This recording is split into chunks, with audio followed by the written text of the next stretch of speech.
A'udzubillahi minasyaitonirrajim. Wasari'u ila maghfiratin mir rabbikum wa jannatin arduha as-samawati wal ardu uiddat lil muttaqin. Lihat amalannya ya, sampai kita dapatkan cinta Allah dengan orang ihsan.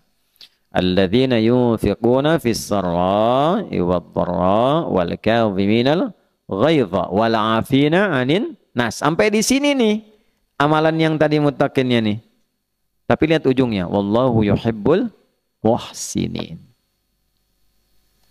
Jelas? Halo? Ya kan? Bergegaslah, cepat.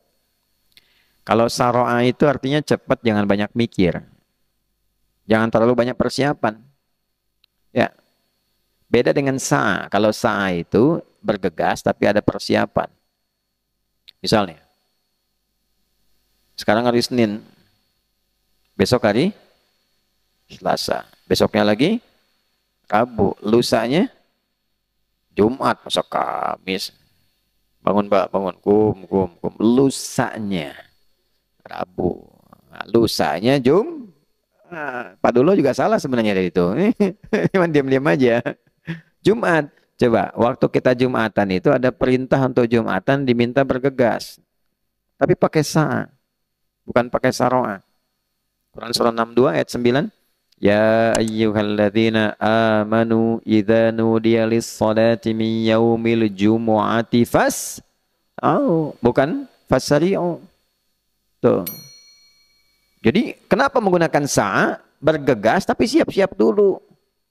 Ya, Auriga lagi mau main kamera, mau moto nih pas Jumatan tuh. Sebentar lagi mau masuk Jumat. Nah, siap-siap simpan kameranya, fokus, ya, mandi dulu, pakai minyak wangi dulu, berangkat. Ya, jadi tidak berangkat ujuk-ujuk langsung berangkat begitu saja. Siapkan dari sebelum kita ya mendengar panggilan itu. Jumat jam berapa? Jam 12. Jam 11 sudah disiapkan. Ada yang nyiapin saking tingginya imannya dari jam 7.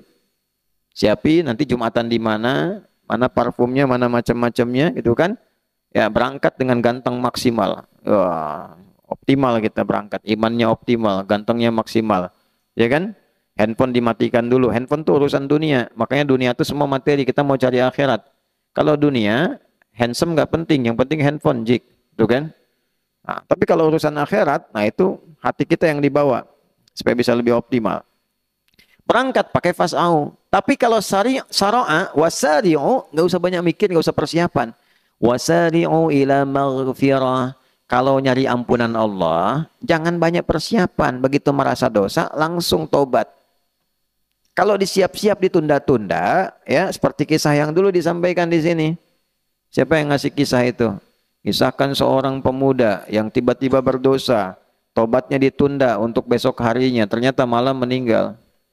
Huh? Siapa tuh? Oh, Zik. Tuh. Zik lah. Zik. Tuh kan?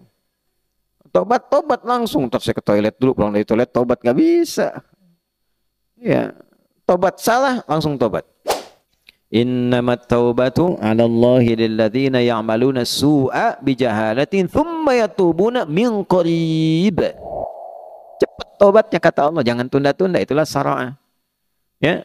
Nanti ada orang yang setelah itu dia berharap mendapatkan tempat pulang seluas langit dan bumi. Wa jannatin arduhas samawati wal ardu 'iddat lil muttaqin. Nah, orang takwa, ada golongan takwa. Takwanya yang mana nih levelnya?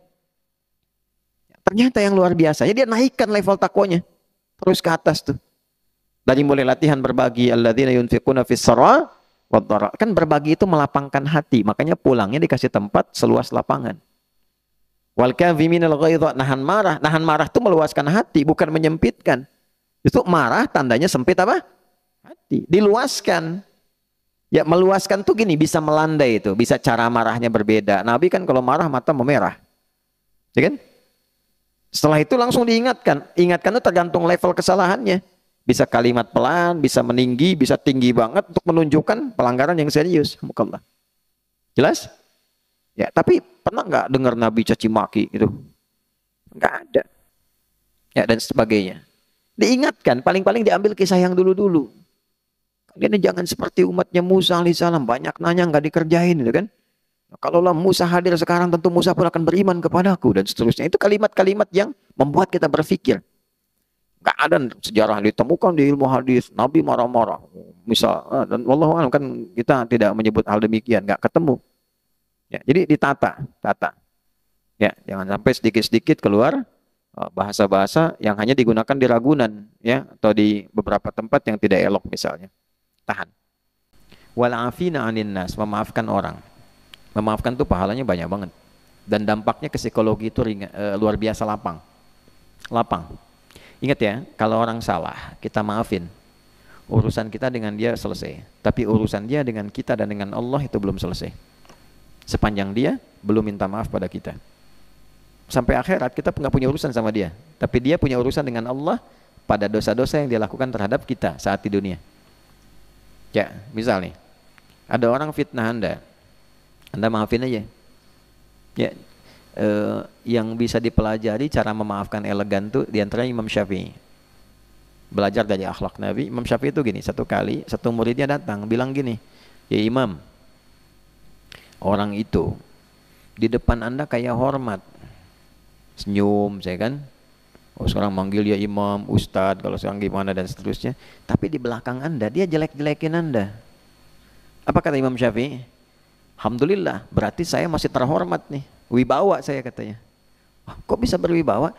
Nah, karena orang itu tidak bisa menjelek-jelekan saya di depan saya, berarti saya berwibawa. Dia nggak mampu menjelekkan saya di depan saya, karena itu dia menjelek-jelekan saya di belakang saya. Itu tandanya Allah menjaga wibawa saya. Alhamdulillah. Nah, orang seperti ini nanti ditutup oleh Allah pikirannya dengan orang-orang itu. Dia lapang saja, jadi mengerjakan apapun ringan. Tapi orang itu sebelum minta maaf kepada yang bersangkutan terus terbawa. Yang celaka adalah ketika terus bertambah keburukannya. Ketemu ini cerita lagi, itu terbawa. Kalau nggak selesai itu terbawa terus. Itu yang paling berbahaya.